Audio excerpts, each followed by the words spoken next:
Dr. Gerald Brooks' Leadership Podcast is up next here on Cool 97.5.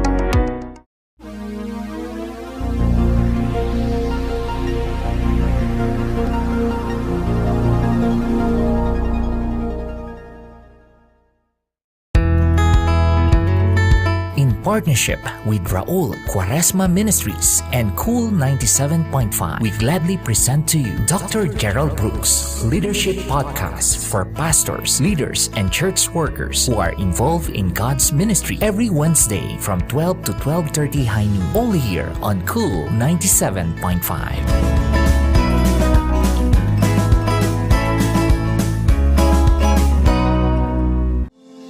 Welcome to the Gerald Brooks Leadership Podcast, a deep dive into biblical leadership with pastor and author Dr. Gerald Brooks.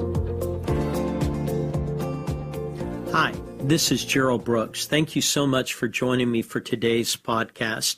Hey, today I want to talk to you about leadership standards. Now, let me just tell you a little bit about my life. I go into churches, and frequently what I do, like I'm going to be doing on June 25th and July 9th, I go in and on the Saturday morning, I take all the leaders in a church. So the head of their ushers, the head of their greeters, the nursery, the children's, just anybody who has leadership capacity, along with the staff and the team and whatever the board structure will be, and we put them in a room and I talk to them about leadership. And I talk to them about leadership and how it affects the church and why they need to develop their leadership giftings so that they can be more effective in their church.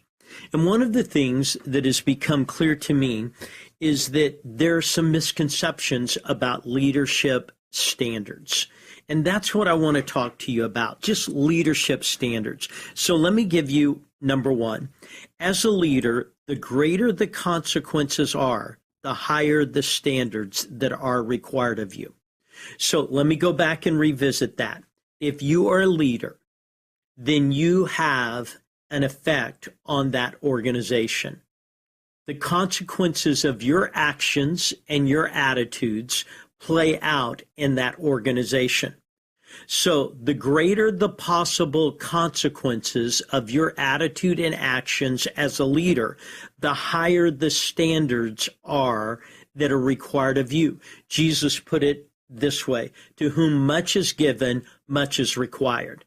See, there's a lot of people who want to, quote, be leaders in an organization, but they don't want their responsibilities and requirements to increase. So I want to be normal when it comes to my requirements, but I want to be recognized as a leader.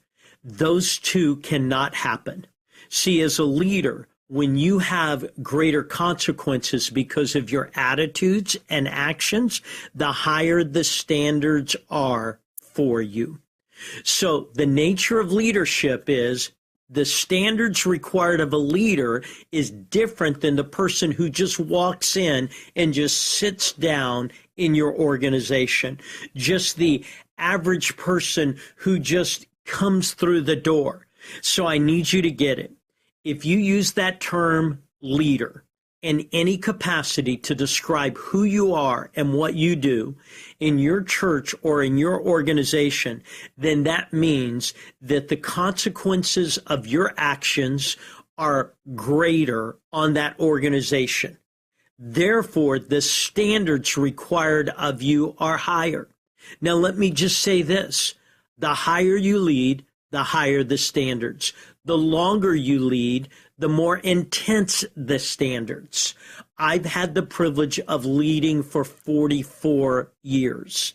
What I can tell you is the standards that are required of me are greater today than they were 40 years ago, 30 years ago, 20 years ago, 10 years ago, 10 days ago. See, as a leader, you have a greater impact on the organization that you're involved with. Therefore, the standards must be higher. And here's one of the things that I want you to get. if I go in and I teach leadership, but there aren't high standards in the room, then I'm really not teaching leadership. If there aren't high standards of expectation of what is required personally and organizationally, then there are not leaders in the room. Second principle, you can't raise the standards of those below you unless you raise your standards. I frequently will walk into a room and maybe the organization has 7 layers of leaders. Layer 1 is just the person who just has a job there. Layer 2 is the person who has a job there but maybe interacts with a few people. Layer 3 is the person who has a job there but they oversee people. And then level 4 would be someone who has a job there and they oversee a portion of a team. And then level 5 would be someone who oversees the team.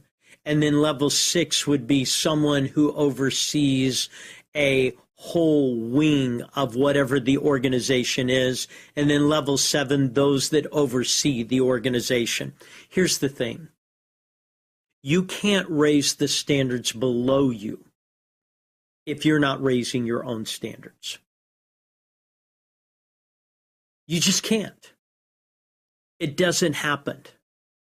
See, the reason I have credibility below me is because I'm accountable to me. Credibility and accountability go together. Credibility and accountability go together. So here's the thing. The more credible I am to people below me, the more accountable I must become.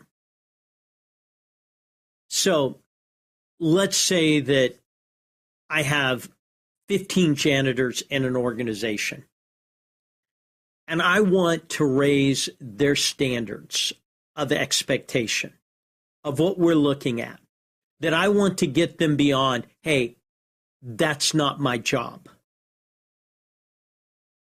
But what happens is the person above them, and maybe they're the manager of the janitors, doesn't show up for the leadership meeting.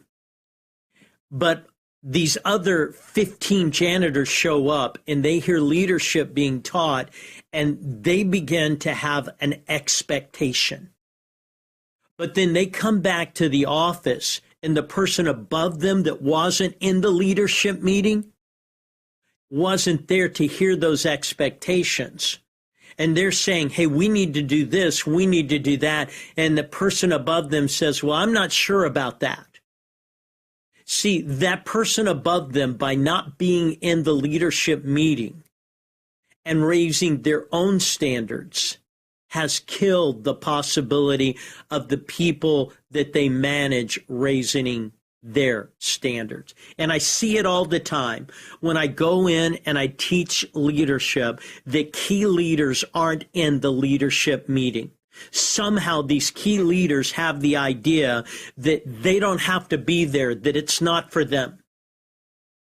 And what that means is they've become the lid in that area of the organization. So I want you to get it. Number one, as a leader, the consequences are greater. And the higher the consequences, the higher the standards. But number two, you can't raise standards of those below you unless you raise the standards of those that are above them. So I can't have the tier 3 leader not be in the leadership meeting. That's why whenever we've done leadership, we require attendance. We require them to be there. Even if they don't think they should be there, want to be there. We have to get people on the same page. So you can't raise the standards of those below you unless you raise your standards. Number 3, leadership isn't easy. And good leadership is really not easy. Leadership's not an easy thing to do because you're changing the paradigm. I've made it clear that when you become a leader, you lose the right to think about yourself. That isn't easy. But good leadership, if you're going to be a good leader, it's really not easy because it's going to demand of you what you don't want to give and what you think you cannot give. Leadership is the ultimate act of giving. You're going to give what you don't want to give, and you're going to give what you don't think you can give. See, leadership isn't an easy proposition. Leadership isn't comfortable. Leadership demands of us that standards are being raised, expectations are being increased, and results will follow rising standards and greater expectations. So, in your organization, what are the standards? What are the standards? What are the expectations? If you've never sat down and written them down, first of all, for you, second of all, for others, then leadership is an accident. Leadership isn't intentional. So, leadership isn't easy, and good leadership, if you're going to be a good leader, it's really not easy. Number 4, without higher standards, leadership becomes a title you receive rather than a life that you live. Without higher standards, leadership becomes a title you receive rather than a life that you live. Our society likes to be handed titles. But when you're a leader, it's not a title, it's a life. It's a way of thinking, it's a way of acting, it's a way of talking. It is what Paul said to Timothy, be an example. He's saying, let your life speak to the full dimensions of who you are. Let your life be the clarion call of leadership. See, we want leadership to be a part-time job. Now, that may be true secularly, but I'm not a secular leader. It's not true spiritually. The Bible says that you're a book known and read by all men. Your life is a statement of who God is to you, what you're doing for God, and what God's doing in you, and what God's doing through you for others. So without higher standards, leadership is just a title. See, here's one of the things that's interested me. People will walk around and they will use biblical titles. Well, I'm a deacon, I'm a deaconess, I'm an elder, and they will use all these terms. But they're no longer at the church that they were at when they received those titles. But they still keep the title. Now, they're not responsible for leading, but they keep the title.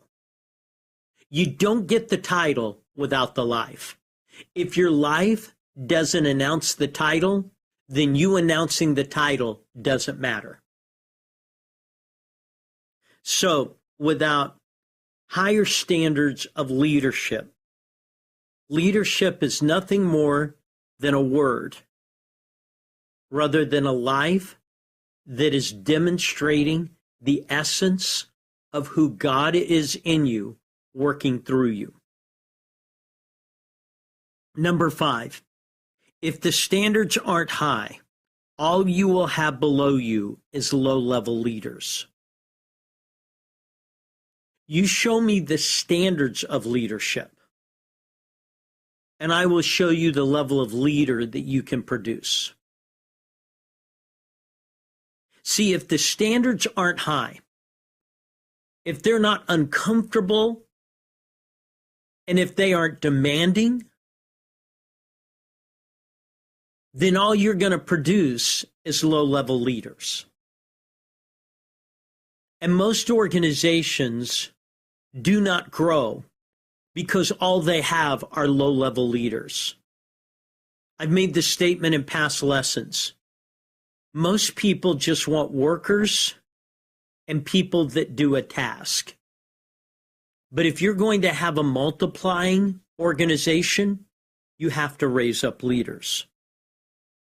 But if the standards aren't high for you and high for those on the exec team and are high for those on the team, why would they be high for anyone else below the team? The standards have to be high, or all you're going to have are low-level leaders. Number 6. The standards create the motivation for growth. Ultimately, leadership centers around the question, will you grow and will you keep growing? I've mentioned on our past podcasts that we're starting a school of leadership. One of the reasons we're starting a school of leadership is because in our world, we've taught people to learn. We've not taught people to grow. And there's a difference between learning and growing. We have a lot of people who've learned a lot of stuff, but they haven't grown. And growing is different than learning. You can learn and not grow, but you can't grow without learning.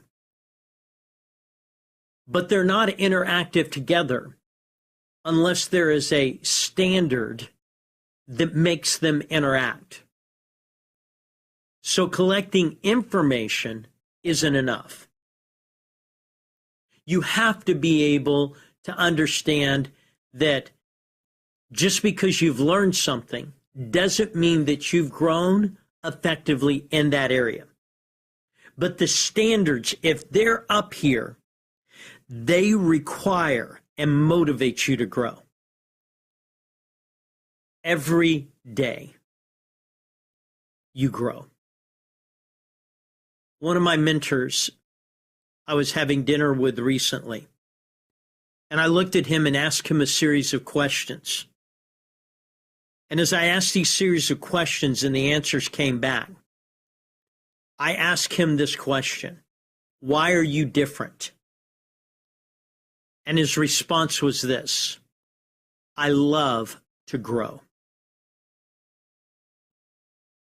See, the standards create motivation for growth.